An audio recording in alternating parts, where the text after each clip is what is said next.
Happy Tuesday morning, boys and girls. That's right, I occasionally get up before noon if I have to. So if it's Wednesday, isn't it? Oh yeah, Wednesday morning. See, it's so early I forgot what day it was. Happy Wednesday, or as Bill Clinton calls it, hump day. Oh. I've been saving that one. Somebody's deer hunting. I doubt the mic's picking up them shots. I got my good friend and a great American, Mr. Michael Kevin Sanders, back in the yard. And if we don't get rain, and Miss Laura behind the camera, say, hey, Laura. Hey, Laura. There you go. It probably picked you up. That was cute. That's what my sister did. We want to get back to 1988. Now, we basically just told a bunch of foolishness. Hugo, of course, Dave, May.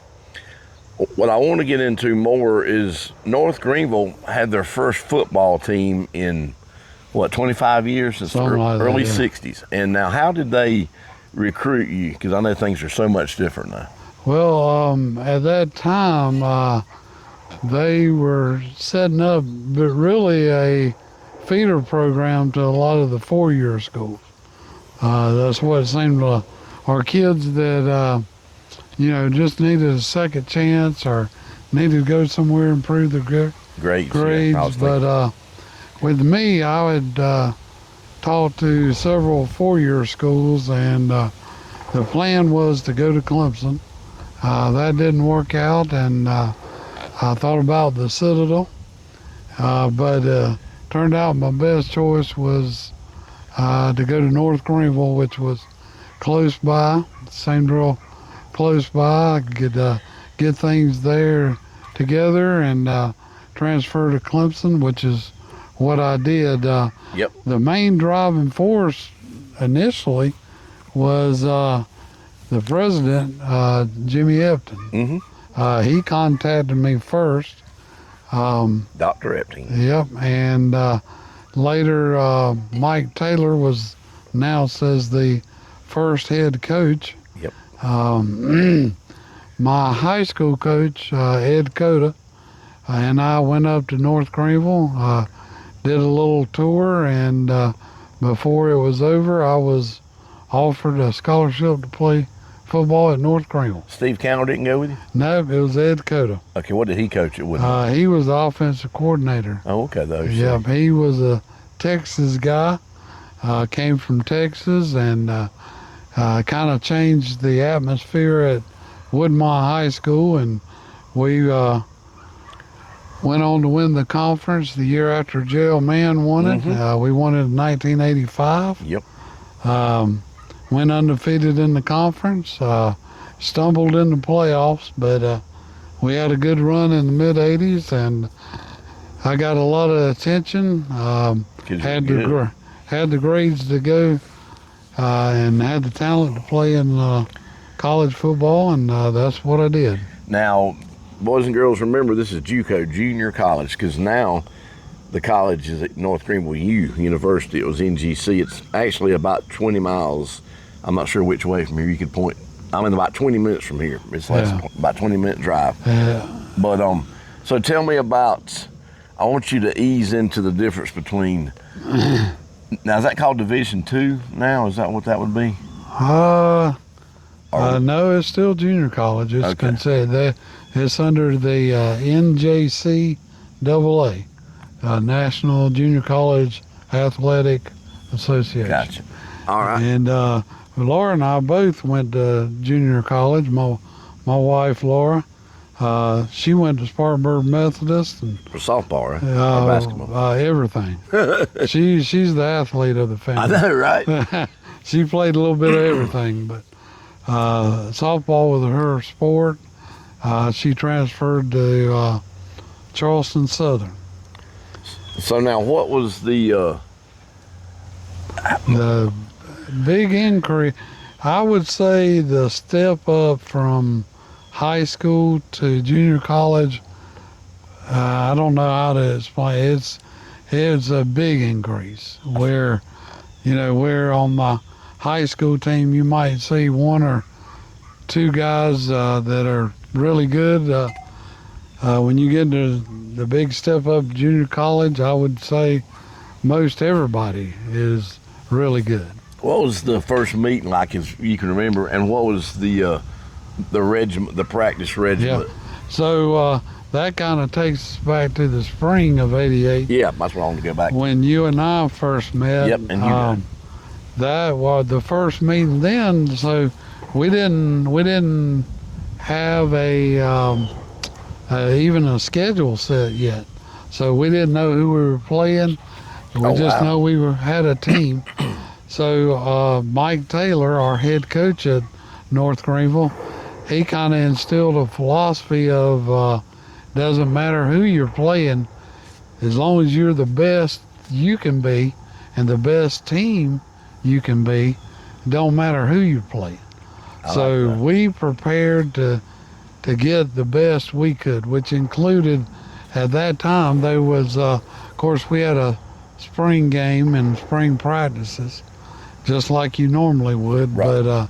But at that time we didn't know who we were going to be playing. Was the spring game at was it at Greer High School? Or It was not. It was at North Greenville, and we I didn't separated into red and white and ones, twos, and threes according to the first string, second string, and third string. And mostly the spring game was situational practice. He would, all right, we're going to do 3rd and 8, or we're going to go, this is goal line. And we just practice, do a scrimmage that way. We did have referees, brought in college referees. Okay, I didn't know that. And we went over the differences in the rules between high school and college. And I think the biggest thing I remember about that was at that time, I'm pretty sure they were, instituting you could score on extra points. The defense could score, like if they're running 100 yards back or something. Yeah, if you got a interception and if the offense was going for 2 and the defense intercepted, the defense could score 2 points. I seen that on a game the other week. Whereas in high school, if there's interception, the ball's called dead. And so you can't score. I don't know if it's still that way in high. I think it is. You can't score on defense. Now, were the field goals different, the placement? No, exactly the same as high school. Okay. Were the posts further apart? No, pretty sure it's exactly the same. There's some blocking differences. Me being in the backfield playing fullback, I think in college you could block below the knees coming out of the backfield. High school you couldn't. So you can mess somebody up. I think that was, you couldn't chop block, which is when a defensive player was engaged with a offensive player, you couldn't take their legs out from under. But back could come out of the backfield and attack the legs, from what I remember. Now, I want you to touch on the difference of intensity, high school versus college practice. That's one I think is a big smack in the face with with college kids. You got to remember, like in my instance, we only had, like, on our high school team, maybe 30 guys, between 20 and 30. So we, of course, in high school, we didn't have trainers. So, if a player went down during practice, the coaches would probably run over and check on him and make sure he's okay. And, you would halt practice. In college, I think we had 185 players on the junior college team. And honestly, the coach didn't have time to worry about all 185 players. So during practice, if a player got hurt, the coach would just yell out, "Move it up 20 yards." Now, you know what I'm thinking about. Is this the time? We'll talk about that later. And let's save it where he can tell his side. Yeah, That's the Hugo great needs to be here for that. We'll get Hugo. But it was very unsettling to a kid right out of high school, 17, 18, 19 years old, to see a coach go, I don't care if he broke his leg, let's move it up 20 yards, and we got practice. We gotta continue with practice. There was the intensity level you asked about. Yes, sir. It was, if you could imagine, looking back now, knowing what I know the difference between college and high school, the high school practices might have been a 5 or 6 or occasionally jumped up to 7. College practices, as far as the coaches getting on you and riding you and expecting you to perform, even in practice, I would say that intensity level was probably about a 10.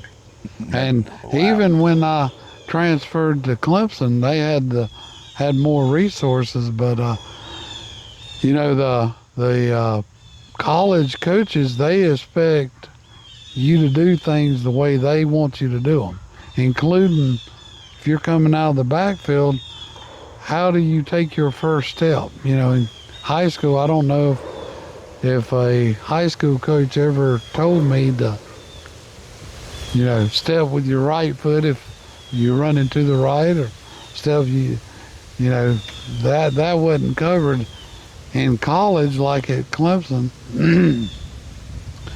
Even during practice, you're being filmed the whole time.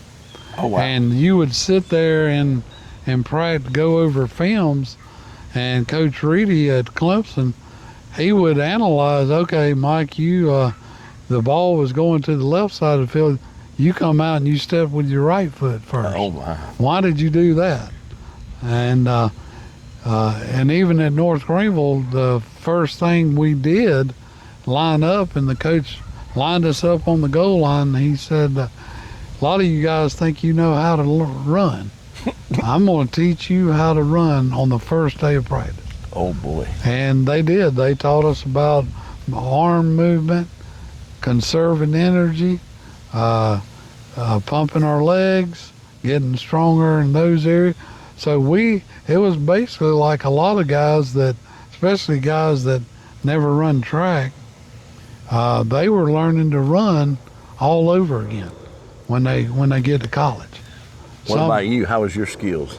I was better than most, but there was a couple of things I worked on, and the speed got faster. But I ran track in high school, so a little bit. I didn't realize you did that much. Yeah. I knew you wrestled and played football. I wrestled, played football, and I ran the 100 in high school, and threw the shot put and long jump and discus. That gums, huh? Yep. Now y'all didn't. I don't recall you ever practicing before class, so you didn't have 2-a-days. Was it just afternoons? Seemed like I remember your afternoons. Yeah, we practiced, put on pads in the afternoons. Now, some of us had weightlifting, and of course we were supposed to eat breakfast every day. That wasn't a problem with me. I had no problem getting up eating breakfast. I think I had my 2 or 3 times the whole year. Some people didn't like getting up and going to eat breakfast. Nah, that's too early, man. But I didn't mind eating. You and I touched on it before. You know, especially coming from, you know, my background. You show up the cafeteria and you got food everywhere. Eat as much as you want, though. I thought it was great. It was, man. You could have cereal, milk. You could have ice pancakes, cream, grits, the ice cream at hamburgers, hot dogs every day. It was great. Yeah, we thought we didn't have air conditioning in the dorm, boys and girls. We didn't have cable TV. We had a black and white 12-inch with an antenna that Mr. Sanders had that we watched their Wonder Years on and some other shows. And actually, then at North Greenville, it wasn't a commercial company that come in and with food.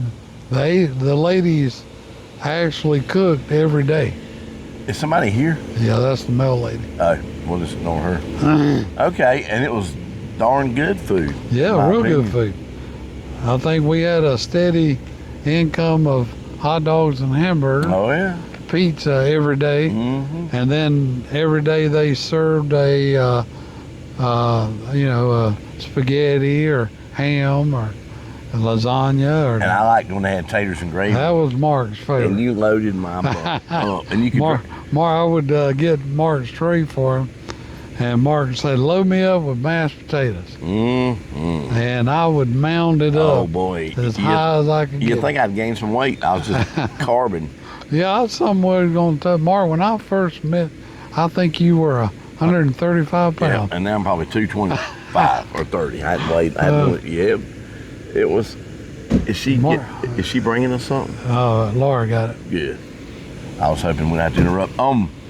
Now do you did you have any inclination that spring before summer of how y'all were going to be? Because it turned out you had a really good season. Well, we still had. Yeah, that's right. So, we had a recruitment class come in the spring, and honestly, that was a lot of guys that had already coordinated with four-year schools, most of those guys.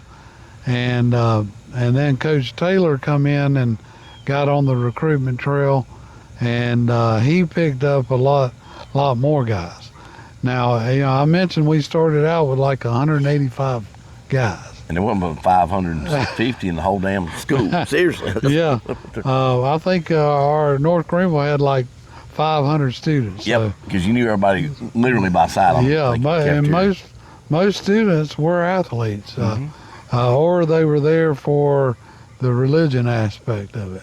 So a lot of athletes, but we had when we started practice in the summer. I hope I'm not getting too far ahead. No, when the actual fall practice started in the summer, when that started. We may have started out with 180 plus guys. They quickly was leaving because in the summer and the intensity of the heat. A lot of football players had never been talked to like that. The way college coaches, you were expected to perform, you were expected to do what they said, and the training. Some of the guys had never. Been faced with that level of training. Now Hugo, he said that he come from the lower part of the state. Right. A lot hotter, a lot more humid. Oh yeah. So he did very well. I didn't phase him. Yeah, on the conditioning training. Plus there wasn't no fat on him anyway. Or me either. Hugo did very well in the conditioning. It didn't bother him, but a lot of guys wasn't used to being pushed like that, the way you're going to get pushed in college. And, this could be a whole nother video, but, playing a college sport is a lot more like a job. You're given money, or at least a scholarship, then to perform. They're getting paid now. And there was an expectation. You weren't out there just to have fun anymore. There was an expectation to perform. Now in the summer, where did they have you go live? Because you had a full-time job that summer, so did I. Yeah. I think I worked at BASF in Central. Right. And I would have fun with Mark. Oh boy. He worked at 3M, right? It was Digital Equipment Corporation. It's not that anymore. And I loved calling Mark on the phone during the day and just aggravating him. Because I had to answer the switchboard, "Good morning, Digital," and I sounded kind of stupid. And I may have used a couple of cuss words. Yeah, and he knew I couldn't say nothing back. I'd say things to make him laugh. Oh yeah. Ask him about girls. And, and I'm sure he was turning red. Oh yeah, and I had people around me too, and people in my face. I had to wear a tie, and of course the hair was cut, and the earring was gone, and I had. But yeah, well, that was the highlight of my day to call. And sometimes you done it when I first got there at 8 in the damn morning. Yeah, catch him off guard, and ask him who was the girl you rode with. Debbie Schaefer. Yeah, Laura knows Debbie Schaefer. She was a sweet chick. She was really nice to me. Yeah, I'd aggravate Mark about Debbie Schaefer and other girls. Sometimes I just call and cuss them out. Yeah. Like a good college buddy would do. Well, now, do you have anything else on spring, or do you want to talk about the summer or talk about getting that first CD player? Yeah, well, in the summer, you asked about lifting weights. Yeah, and I was wondering how you do it. We had summer workouts that we were supposed to do on our own. Okay. And some of us, we would, during the spring, we had a weight room, not much of one at North Greenville at that time. Not then. I think there were only 3 or 4 benches maybe in there.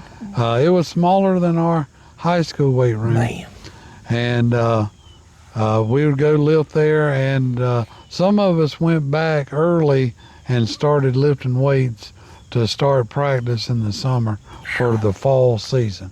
Now the schedule came out in the fall, so there was a lot of question whether we were going to be any good or not. Brand new program. Mike Taylor came in, and I asked him about this. I said, why did he choose to run the offense that he chose? Because we ran the wishbone. Oh, boy. And for a lot of guys that don't know, that was the original run-pass option offense. And Coach Taylor said he put it in place because it was the easiest to learn and learn it quick. Now, was the ball more running than throwing? It was primarily running. And that's what you You did. might have threw the ball 4, 5 times a game, maybe. So how many running backs could you have in the backfield? Technically you had 4 counting the quarterback. So the quarterback could run the ball every play. The fullback, he was the primary option, and then you had 2 halfbacks. And in high school we ran the veer, which is out of the I formation. But you still had the option. It was a veer option. Willie Varner made that offense at Woodruff High School. My high school coach, Steve Candler, coached at Woodruff a couple of years, and he brought the veer option to Woodmont. And that's what so I was a little bit accustomed to the option aspect of running the ball, but in the wishbone, the fullback is the premier first option to run the ball, and I ran the ball quite a bit in college. Did very well. But you also had the 2 halfbacks. You also had the flanker and the receiver, who were primarily used for running. But I will have to say we had a receiver. His name was Clayton Holmes. Playing at. He went on at Carson Newman, he got drafted by Jimmy Johnson with the Dallas Cowboys, and did really well in pros. And he was our receiver and sometimes a quarterback. He could do it all. He one time I think he ran like a 98-yard quarterback sneak. Oh, that was a hell of a sneak, wasn't it? And he ran it, and that was at Greer Stadium. Oh, yeah. I think we were playing Charleston Southern. Wow. And it was like 3rd and 2 or something like that, and we were just trying to get out of the end zone. So the coach just called a quarterback sneak, and he ran it all the way for a touchdown. Now, hey, Laura, is that thing recording still? Yes. I'll make sure we're rolling because it's hard to repeat this stuff.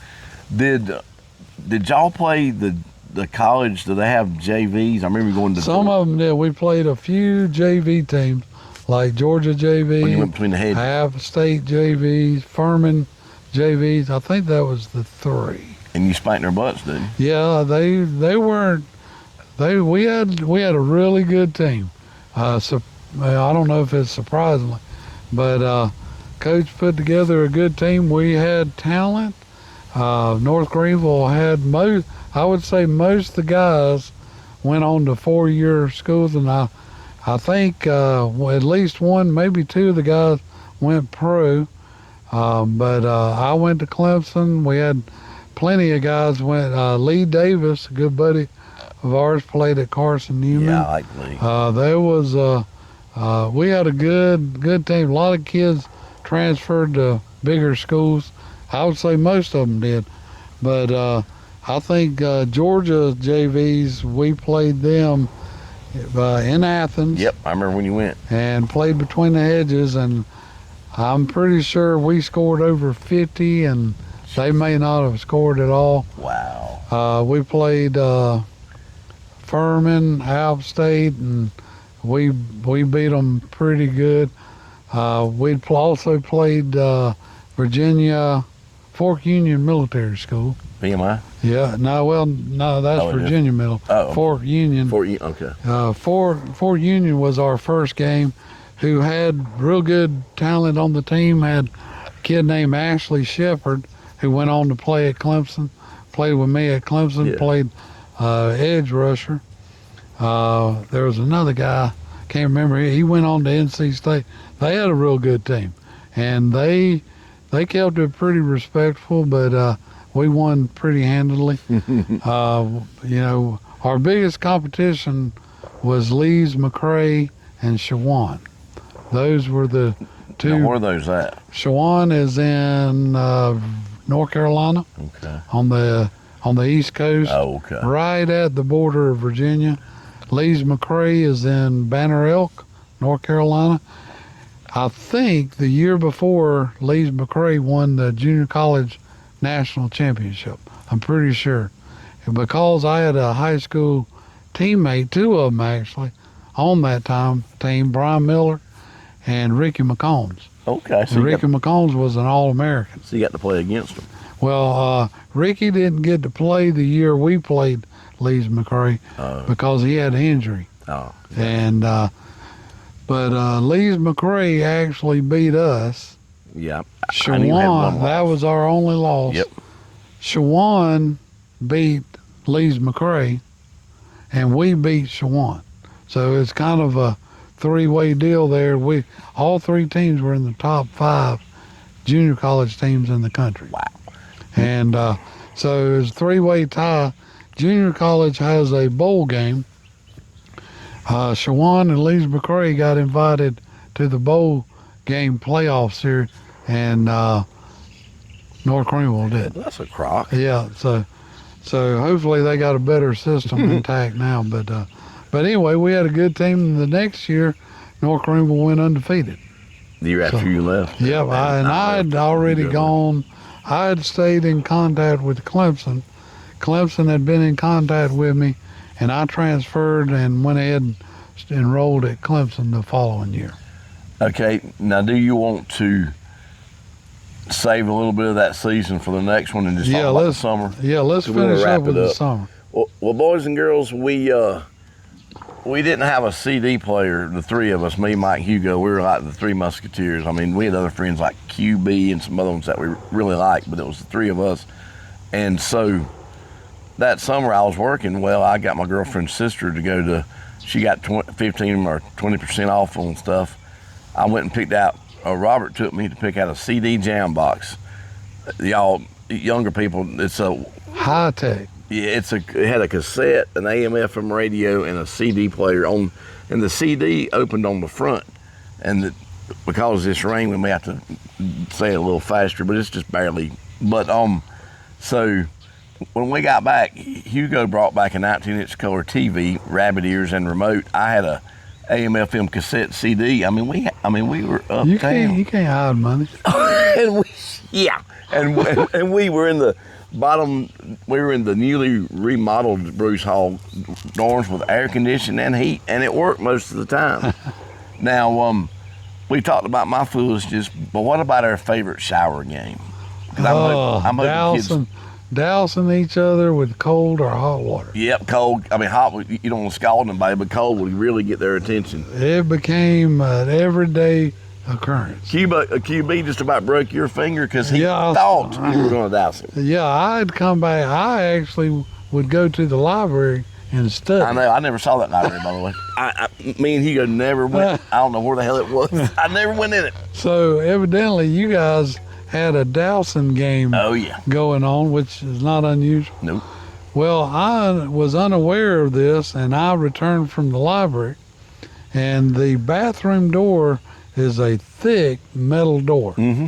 And this was probably, I'm going to say this was, I think we had started games. It was fall, yeah. It was in the fall. I just thought of it. And I would say this was like on a Tuesday evening, and I returned from the library, and unaware, I go to walk in the door of the bathroom, which was, I should have known because the door was about 3 inches open.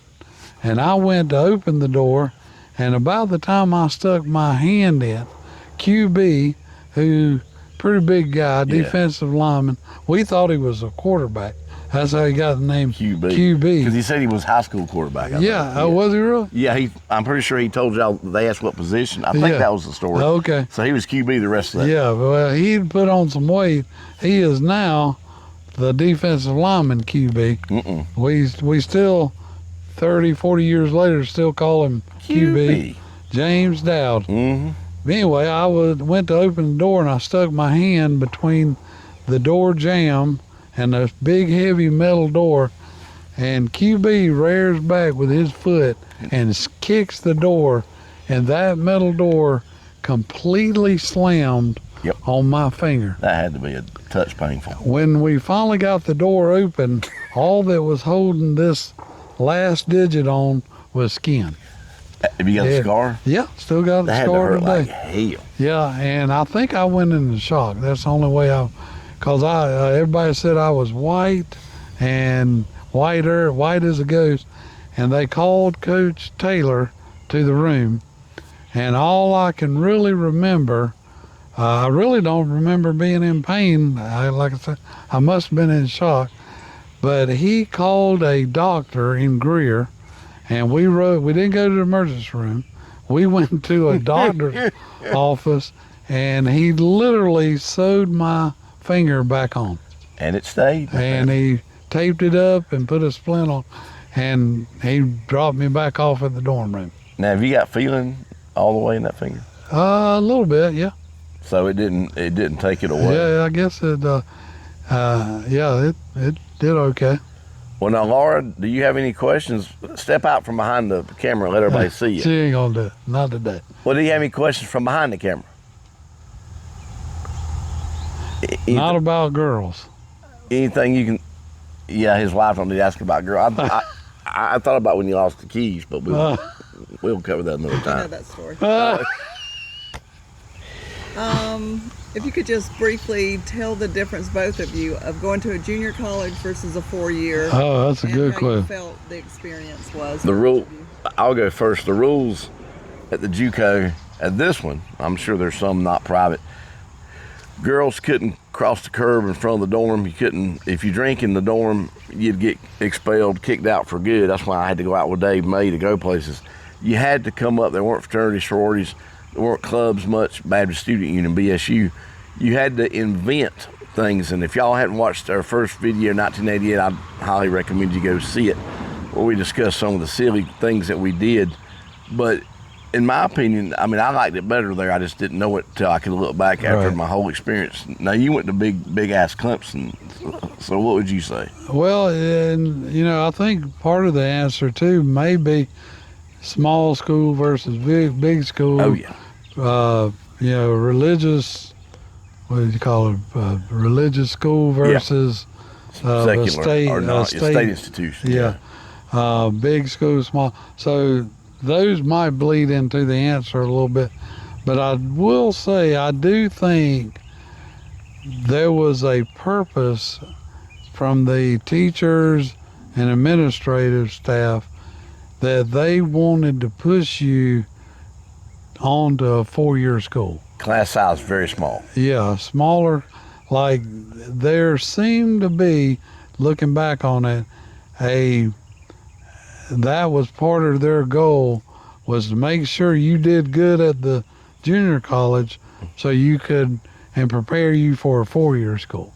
So I do know that, but of course the obvious small school versus big school, religious school versus, where I tell a lot of people this, my chemistry class had, or the lecture part of the chemistry program class that I took was a little over 200 students, and the professor came in and said, he's not there to answer any questions. Oh boy. Don't raise your hand. He's there to lecture. If you got any questions, set up an appointment in his office and let's begin. Wow. And he didn't care whether you were there or not. At North Greenville, they took roll. Yeah, they took. We discussed that with At Dave North May. Greenville, we had roll.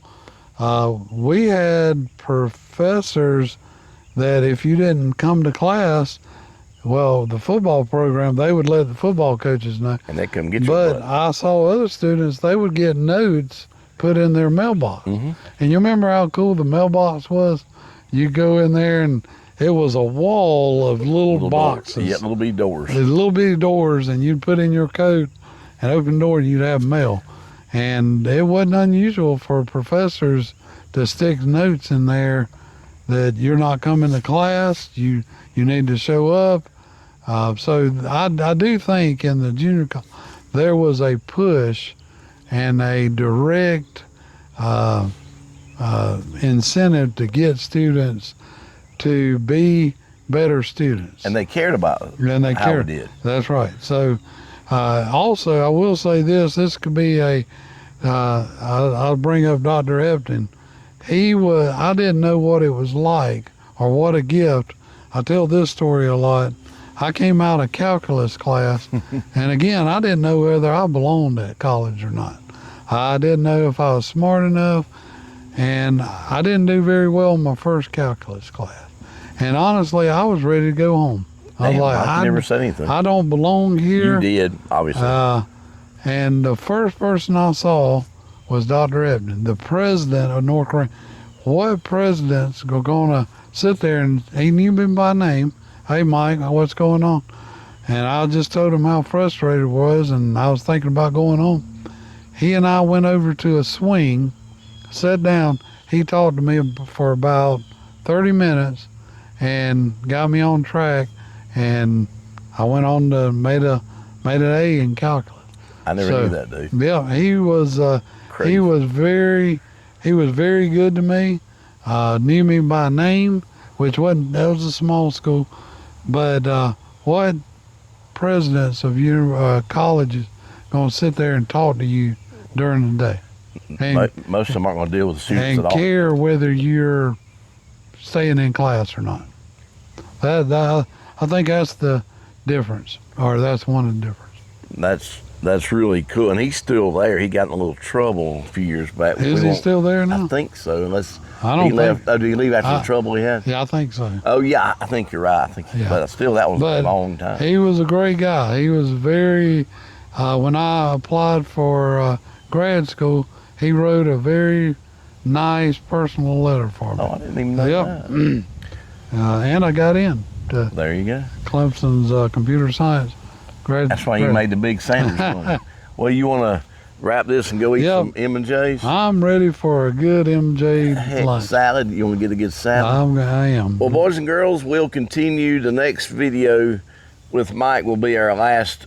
We'll cover the fall of '88 and maybe matriculate into me going. I stayed one more semester, but we can talk about him at Clemson, me at Lander. We'll just take how we stayed in touch. Yep, and obviously we're sitting in the backyard right now. So, all right, Miss Laura, I guess you can sign us off and see how long this train wreck went.